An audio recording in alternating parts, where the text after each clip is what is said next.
Hello everyone, welcome back to my channel Sonu special. ಇವತ್ತು ನಾನು ಸಂಜೆ ಟೈಮ್ ಟೀ ಜೊತೆಗೆ ತುಂಬಾ ಸಿಂಪಲ್ಲಾಗಿ ಮಾಡ್ಬೋದಾದಂತಹ ಒಂದು ಸ್ನ್ಯಾಕ್ಸ್ನ ತೋರಿಸ್ಕೊಡ್ತಾ ಇದ್ದೀನಿ. ತುಂಬಾ ಈಸಿ ಈ ಆಲೂ ಫ್ರೈ ಮಾಡೋದು. ಬನ್ನಿ ಹೇಗೆ ಮಾಡೋದು ಅಂತೇಳಿ ನೋಡ್ಕೊಳ್ಳೋಣ. ನಾನಿಲ್ಲಿ 4 ದೊಡ್ಡ ಗಾತ್ರದ ಆಲೂಗೆಡ್ಡೆನ ಈ ರೀತಿ ಕ್ಯೂಬ್ಸ್ ಟೈಪಲ್ಲಿ ಚಿಕ್ಕ ಚಿಕ್ಕದಾಗಿ ಕಟ್ ಮಾಡಿ ನೀರಲ್ಲಿ ಹಾಕಿ ಇಟ್ಕೊಂಡಿದ್ದೆ.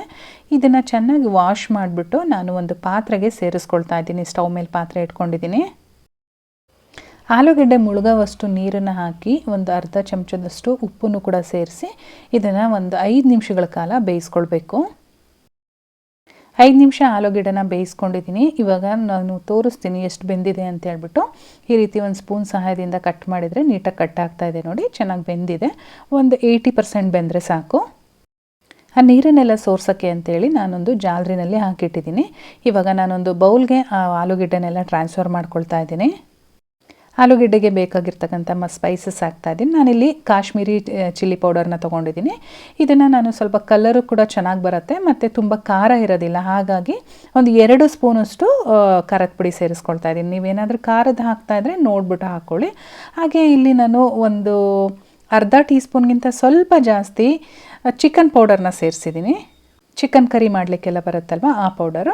ಹಾಗೆ ಒಂದು 1/4 ಟೀ ಸ್ಪೂನು ಅರಿಶಿನ ಪುಡಿ, ಜೊತೆಗೆ 2 ಟೇಬಲ್ ಸ್ಪೂನು ನಾನಿಲ್ಲಿ ಕಾರ್ನ್ಫ್ಲೋರ್ ಸೇರಿಸ್ತಾ ಇದ್ದೀನಿ. ಕ್ರಿಸ್ಪಾಗಿ ಬರುತ್ತೆ ಕಾರ್ನ್ಫ್ಲೋರ್ ಹಾಕೋದ್ರಿಂದ. ಹಾಗೆ ನಾನಿಲ್ಲಿ ಒಂದು 2 ಟೀ ಸ್ಪೂನಷ್ಟು ಮೈದಾ ಸೇರಿಸ್ತಾ ಇದ್ದೀನಿ. ಮೈದಾ ಬೇಡ ಅನ್ನೋರು ಸ್ಕಿಪ್ ಮಾಡ್ಬೋದು, ಬಟ್ ಮೈದಾ ಹಾಕೋದ್ರಿಂದ ಬೈಂಡಿಂಗ್ ಚೆನ್ನಾಗಿ ಬರುತ್ತೆ ಅನ್ನೋದಕ್ಕೋಸ್ಕರ ಹಾಕಿದ್ದೀನಿ. ಹಾಗೆ ಒಂದು ಅರ್ಧ ಟೀ ಸ್ಪೂನಷ್ಟು ಶುಂಠಿ ಬೆಳ್ಳುಳ್ಳಿ ಪೇಸ್ಟನ್ನು ಹಾಕ್ಕೊಂಡು ಎಲ್ಲದಕ್ಕೂ ಕೂಡ ಇವಾಗ ಚೆನ್ನಾಗಿ ಕೋಟ್ ಆಗಬೇಕು ಆ ರೀತಿಯಾಗಿ ಮಿಕ್ಸ್ ಮಾಡ್ಕೊಳ್ತಾ ಇದ್ದೀನಿ. ಆ ಬೌಲ್ ತುಂಬ ಚಿಕ್ಕದಿದ್ದರಿಂದ ನನಗೆ ಅದರಲ್ಲಿ ಮಿಕ್ಸ್ ಮಾಡೋಕ್ಕಾಗಲಿಲ್ಲ. ಸೊ ಹಾಗಾಗಿ ಒಂದು ದೊಡ್ಡ ಬೌಲ್ಗೆ ಟ್ರಾನ್ಸ್ಫರ್ ಮಾಡ್ಕೊಳ್ತಾ ಇದ್ದೀನಿ. ಇವಾಗ ಎಲ್ಲದೂ ಕೂಡ ಚೆನ್ನಾಗಿ ಮಿಕ್ಸ್ ಮಾಡ್ತಾ ಇದ್ದೀನಿ. ನಾನು ಆಲೂಗೆಡ್ಡೆ ಬೇಯಿಸ್ಬೇಕಾದ್ರೆ ಉಪ್ಪು ಹಾಕಿರೋದ್ರಿಂದ ನಾನು ಮತ್ತೆ ಎಕ್ಸ್ಟ್ರಾ ಉಪ್ಪು ಹಾಕ್ತಾಯಿಲ್ಲ. ಲಾಸ್ಟಲ್ಲಿ ಮೇಲಿಂದ ಹಾಕಿದರೆ ಸಾಕಾಗುತ್ತೆ. ಮತ್ತು ಈ ರೀತಿ ಮೇಲಿಂದ ಸ್ವಲ್ಪ ನೀರನ್ನು ಚಿಮ್ಕಿಸ್ಕೊಂಡು ಅದು ಚೆನ್ನಾಗಿ ಕೋಟ್ ಆಗುತ್ತೆ. ಮಸಾಲೆ ನಾವು ಏನು ಹಾಕಿದ್ದೀವಿ ಸ್ಪೈಸಸ್ಸು ಅದೆಲ್ಲ ಚೆನ್ನಾಗಿ ಕೋಟಿಂಗ್ ಆಗುತ್ತೆ. ಹಾಗಾಗಿ ಸ್ವಲ್ಪ ನೀರನ್ನು ಈ ರೀತಿ ಚಿಮ್ಕಿಸ್ಕೊಂಡು ಮತ್ತೆ ನಾವು ಮಿಕ್ಸ್ ಮಾಡ್ಕೊಳ್ಬೇಕಾಗತ್ತೆ. ನೋಡಿ ಇವಾಗ ಎಣ್ಣೆಗೆ ಹಾಕೋಕ್ಕೆ ರೆಡಿಯಾಗಿದೆ. ಸೊ ಈ ಕಡೆ ಎಣ್ಣೆ ಕೂಡ ಕಾಯ್ದಕ್ಕಿಟ್ಟಿದ್ದೆ. ಎಣ್ಣೆನೂ ಕೂಡ ಚೆನ್ನಾಗಿ ಕಾಯ್ದಿದೆ. ಇವಾಗ ನಾವು ಏನು ರೆಡಿ ಮಾಡ್ಕೊಂಡಿದ್ದೀವಿ ಆಲೂಗೆಡ್ಡೆ ಎಲ್ಲದೂ ಕೂಡ ಇದರೊಳಗಡೆ ಎಷ್ಟು ಇಡ್ಸುತ್ತೆ ಎಣ್ಣೆ ಒಳಗಡೆ ಅಷ್ಟು ಹಾಕ್ಕೊಳ್ಬೇಕಾಗತ್ತೆ. ಆಲೂಗೆಡ್ಡೆ ಹಾಕಿದಾಗ ಸ್ಟಾರ್ಟಿಂಗ್ ಒಂದು 2ರಿಂದ 3 ನಿಮಿಷ ಐ ಫ್ಲೇಮಲ್ಲಿ ಇಟ್ಕೊಂಡು ಬೇಯಿಸ್ಕೊಳ್ಬೇಕು. ಒಂದು 3 ನಿಮಿಷ ಆದಮೇಲೆ ಮತ್ತೆ ನಾವು ಒಂದು 10 ನಿಮಿಷಗಳ ಕಾಲ ಮೀಡಿಯಮ್ ಫ್ಲೇಮಲ್ಲಿ ಇಟ್ಕೊಂಡು ಎರಡೂ ಕಡೆ ತಿರುಗಿಸಿ ನಾವು ಕ್ರಿಸ್ಪ್ ಆಗೋವರೆಗೂ ಬೇಯಿಸ್ಕೊಳ್ಬೇಕಾಗತ್ತೆ.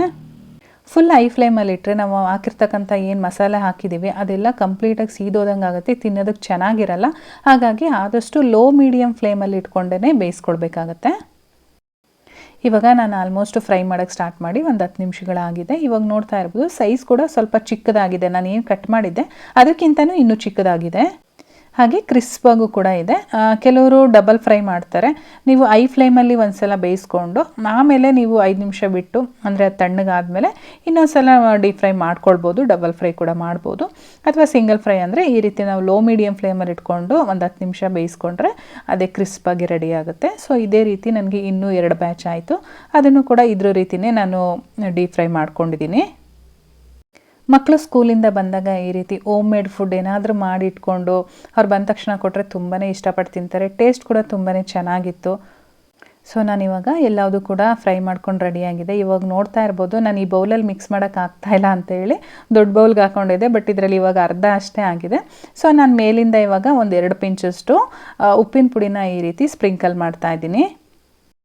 ಅದೇ ರೀತಿಯಾಗಿ ಮತ್ತೆ ಒಂದು 2 ಪಿಂಚಷ್ಟು ನಾನಿಲ್ಲಿ ಚಾಟ್ ಮಸಾಲ ಪೌಡರ್ನ ತೊಗೊಂಡಿದ್ದೀನಿ. ಇದನ್ನು ಕೂಡ ಮೇಲಿಂದ ಸ್ಪ್ರಿಂಕಲ್ ಮಾಡಿ ಚೆನ್ನಾಗಿ ಮಿಕ್ಸ್ ಮಾಡಿದರೆ ಆಲೂ ಫ್ರೈ ರೆಡಿ ಆಗುತ್ತೆ. ಮನೆಗೆ ಯಾರಾದರೂ ಗೆಸ್ಟ್ ಬಂದಾಗ ಬೇಕಾದರೆ ಈ ಸ್ನ್ಯಾಕ್ಸ್ನ ಮಾಡ್ಬೋದು. ತುಂಬಾ ಈಸಿ ಇದೆ, ಬೇಗನೆ ಆಗೋಗುತ್ತೆ. ಈ ರೀತಿ ಚೆನ್ನಾಗಿ ಮಿಕ್ಸ್ ಮಾಡಿಬಿಟ್ಟು ಬಿಸಿ ಬಿಸಿ ಇದ್ದಂಗೆ ಕೊಟ್ಬಿಟ್ಟು ಇದ್ರ ಜೊತೆ ಟೀ ಕೊಟ್ಟರೆ ಸಖತ್ತಾಗಿರುತ್ತೆ. ಸೊ ಇವತ್ತಿನ ರೆಸಿಪಿ ಇಷ್ಟ ಆಗಿದ್ರೆ ರೆಸಿಪಿಗೆ ಒಂದು ಲೈಕ್ ಮಾಡಿ, ನಿಮ್ಮ ಫ್ಯಾಮಿಲಿ ಫ್ರೆಂಡ್ಸ್ ಜೊತೆ ಶೇರ್ ಮಾಡಿ. ನಾನಿಲ್ಲಿ ತೋರಿಸ್ತಾ ಇದ್ದೀನಿ ನೋಡಿ, ಒಳಗಡೆ ಈ ರೀತಿ ಸಾಫ್ಟಾಗಿರುತ್ತೆ, ಮೇಲ್ಗಡೆ ಕ್ರಿಸ್ಪಾಗಿ ಬಂದಿರುತ್ತೆ.